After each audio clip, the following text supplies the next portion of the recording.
আধুনিক সরকারি বিধিবিধান সম্মত সার্ভিস রুলস প্রণয়নের দাবিতে মানববন্ধন ও অবস্থান কর্মসূচি পালন করেছেন ঢাকা মাস ট্রানজিট কোম্পানি লিমিটেডের কর্মকর্তা ও কর্মচারীরা।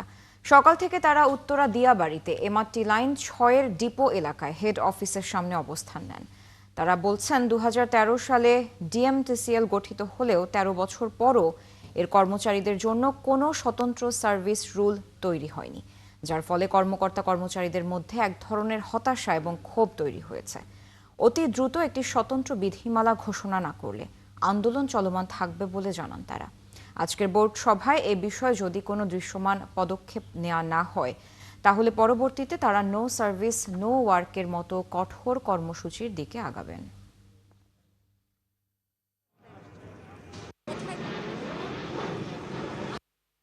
দুর্ঘটনা কবলিত হলে উনি কি সুবিধা পাবেন, চিকিৎসা ভাতা পাবেন কিনা, মারা গেলে তারা কি সুবিধা পাবেন, এরকম কিছু জিনিসপত্রগুলো এই সার্ভিস রুলে উল্লেখ করা থাকে।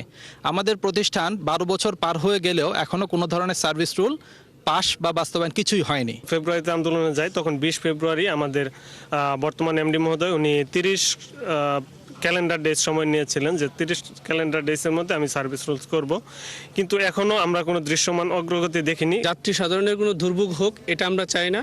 আমরা চাই আমাদের কর্তৃপক্ষ যেন সরকারি বিধি অনুযায়ী আমাদেরকে অতি দ্রুত সার্ভিস রুলটা দেন।